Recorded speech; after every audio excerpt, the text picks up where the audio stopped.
शुद्ध ब्रह्म परात्पर राम, कालात्मक परमेश्वर राम, शेषतल्प सुख निद्रित राम, ब्रह्माद्यमर प्रार्थित राम, चंड किरण कुल मंडन राम, श्रीमद्दशरथ नंदन राम, कौसल्या सुखवर्धन राम, विश्वामित्र प्रियधन राम,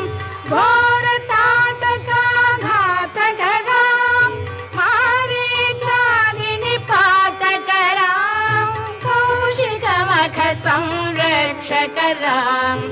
राम राम जय